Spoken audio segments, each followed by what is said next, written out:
everyone, it's me Anjali Verma, your educator and welcome to my channel Study Warehouse। आज की इस video में हम लोग बात करने वाले हैं कि अगर आपको ऐसा लग रहा है कि आपने अपनी क्लास 11th वेस्ट कर दी है, तो ऐसे हमें क्या क्या टॉपिक्स को प्रैक्टिस करना है सो दैट क्लास 12th हमारी बिल्कुल भी वेस्ट ना हो। और ये जो टॉपिक्स हैं ये हैं क्लास 11th के ही। अब आप सोच रहे होंगे कि क्लास 11 तो हमने वेस्ट कर दी है, हमने अच्छे से नहीं पढ़ा, तो हम क्लास 12th में भी अच्छे से परफॉर्म नहीं कर पाएंगे। तो ऐसा नहीं होता है। देयर आर लिमिटेड टॉपिक्स जो आपको क्लास 11 से पढ़ने हैं फॉर क्लास 12th। क्या है वो टॉपिक्स, वो मैं बताने वाली हूँ आज की इस वीडियो में आप लोगों को। ठीक है, तो बस ये टॉपिक्स कर लेना आप लोग, क्योंकि ये टॉपिक्स मोस्ट इंपॉर्टेंट टॉपिक्स हैं एंड ये टॉपिक्स ऐसे टॉपिक्स हैं क्लास 11th के जो क्लास 12th में डेफिनेटली यूज होते ही होते हैं। तो यहाँ पर देखो, सबसे पहला आता है हमारे पास सेट। सेट की जो डेफिनेशन है, सेट क्या होते हैं, कितने टाइप के सेट्स हैं, किस फॉर्म में हम सेट्स को लिखते हैं, ये बेसिक नॉलेज आपको होनी चाहिए कि सेट आखिरकार हम किसको कहते हैं एंड किस तरीके से हम रिप्रेजेंट करते हैं किसी भी सेट को।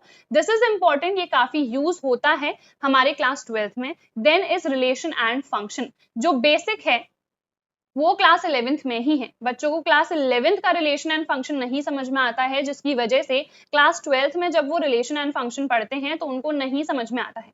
सो इसीलिए रिलेशन क्या होता है, फंक्शन क्या है, जो बेसिक डेफिनेशन है वो आपको पता होनी चाहिए। देन जब हम रिलेशन एंड फंक्शन की बात करते हैं तो उसमें डोमेन क्या है, रेंज क्या है, ये आपको ऑब्वियसली तभी समझ में आएगा जब आपको सेट क्या है वो समझ में आएगा, है ना।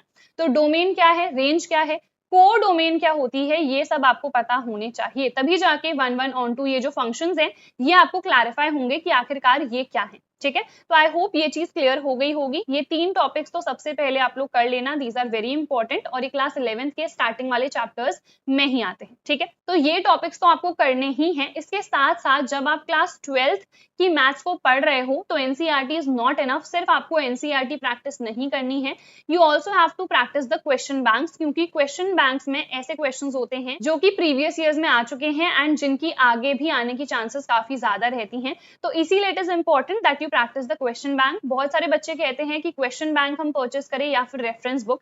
देखो, अगर आपको लगता है कि आपके पास काफी ज्यादा टाइम है तो डेफिनेटली रेफरेंस बुक्स को प्रेफर करो, बट अगर आपको लगता है कम टाइम है, बाकी सब्जेक्ट्स को भी इनफ टाइम देना है, तो हमें सिर्फ मोस्ट इंपॉर्टेंट चीजें करनी है, तो उसके लिए आप लोग को क्वेश्चन बैंक को ही प्रेफर करना चाहिए। तो आप लोग ओसवाल गुरुकुल के क्वेश्चन बैंक्स को प्रेफर कर सकते हो, ये सारे सब्जेक्ट्स के लिए अवेलेबल हैं। जैसे यहाँ पर हमारे पास केमिस्ट्री के लिए है, पूरा जो सिलेबस है फॉर 2025 बोर्ड्स वो यहाँ पर गिवन है एंड उसी के अकॉर्डिंग यहाँ पर आपको क्वेश्चंस मिलेंगे। आउट ऑफ सिलेबस क्वेश्चंस यहाँ पर आपको नहीं मिलेंगे। These are the question bank specifically for CBSE. ठीक है, इसके अलावा देखो यहाँ पर फिजिक्स के लिए भी है, मैथ्स के लिए भी है। मैथ्स के लिए तो मैं सबसे ज्यादा रिकमेंड करूंगी कि आप लोग क्वेश्चन बैंक को डेफिनेटली परचेस कर लो। इसके अलावा देखो, बुक के अंदर भी अगर हम देखें तो यहाँ पर चैप्टर वाइज नोट्स गिवन है, जैसे केमिस्ट्री के लिए है। इन द सेम वे अगर हम मैथ्स के लिए बात करें तो यहाँ पर जो भी कॉन्सेप्ट है, जो भी फॉर्मूलाज है वो गिवन रहते हैं। जितने टाइप के क्वेश्चन है वो सारे गिवन है। We have been given MCQs। इसके अलावा हमारे पास असर्शन रीजन भी है, मैथ्स के लिए भी है, फिजिक्स के लिए भी है और केमिस्ट्री के लिए भी है। यही पैटर्न हमारा फॉलोड है। केस बेस्ड क्वेश्चंस भी हमको गिवन है।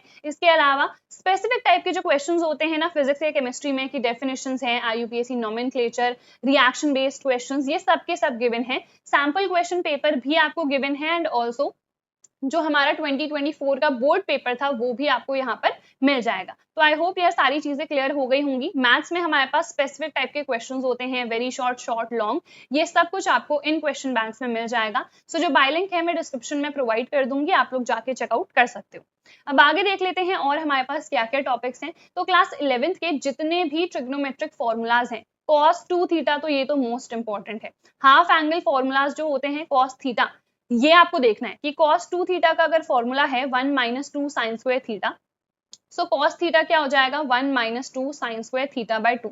तो ये हाफ एंगल फॉर्मूलाज काफी ज्यादा यूज होते हैं। इसके अलावा sin 2 थीटा का क्या फॉर्मूला है, tan 2 थीटा का क्या फॉर्मूला है, tan 3 थीटा वैसे हार्डली यूज होता है, but still I will definitely recommend कि क्लास 11th के जितने भी ट्रिग्नोमेट्रिक फॉर्मूलाज हैं वो सारे आपको याद हो, तभी आपको बेनिफिट रहेगा क्लास 12th में। अगर आप आगे CUET देना चाहते हो तो ऑब्वियसली जितना है सिलेबस क्लास 12 का वो पूरा आता है, तो इसीलिए क्लास 11th के जितने ट्रिग्नोमेट्रिक फॉर्मूलाज हैं वो सारे आपको याद करने हैं, क्योंकि आपको जो डिलीटेड वाला पोर्शन है वो भी प्रैक्टिस करना पड़ेगा, ठीक है।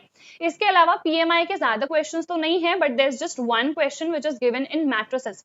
तो PMI की बेसिक नॉलेज जब होगी तभी जाके आप वो क्वेश्चन को सॉल्व कर पाओगे, जो कि आ सकता है बोर्ड एग्जाम में, इसीलिए PMI को आप पहले से ही देख लेना, ठीक है। देन इज डिफरेंशिएशन, ये तो ऑब्वियसली आप लोगों को पता है कि क्लास 11th में ही होता है। क्लास 11th में बेसिक्स हमें पढ़ाए जाते हैं और वही बेसिक्स जाके क्लास 12th में यूज होते हैं। जो बेसिक फॉर्मूला है कि हमारे पास चेन रूल क्या है, प्रोडक्ट रूल क्या होता है, डिविजन रूल क्या है, d/dx ऑफ x अगर हम कर रहे हैं तो वो कितना होता है, d/dx of x to the power n अगर हम कर रहे हैं तो क्या होता है, cos थीटा का डिफरेंशिएशन क्या है।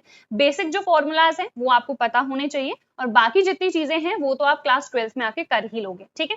फिर उसके बाद इलिप्स, सर्कल, पैराबोला, इनकी क्या क्या इक्वेशंस हैं ये सब क्लास 11th में पढ़ाया जाता है, और ये एप्लीकेशन ऑफ इंटीग्रल्स जब आप करोगे तो वहां पर यूज होते हैं। इलिप्स की क्या इक्वेशन है, जो हमारे पास मेजर एक्सिस है वो क्या है, माइनर एक्सिस क्या है, ठीक है, लेटेस्ट रेक्टम क्या होता है, पैराबोला।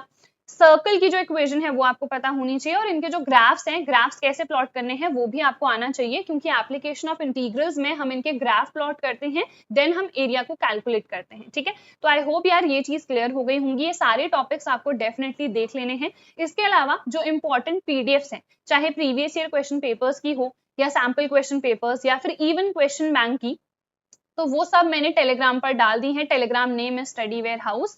जो सेम लोगो है इस चैनल का वही लोगो है टेलीग्राम चैनल का भी, तो आप लोग जाओ टेलीग्राम ज्वाइन करो, जो भी इंपॉर्टेंट PDFs हैं उनको डाउनलोड करो और प्रैक्टिस करना स्टार्ट कर दो। इसके अलावा भी आपको कोई भी अगर डाउट होता है सो डेफिनेटली आप लोग मुझे कॉमेंट बॉक्स में पूछ सकते हो। सो दैट इज इट यार, हम लोग मिलेंगे हमारी नेक्स्ट वीडियो में। टिल देन अपना ख्याल रखना and all the very best.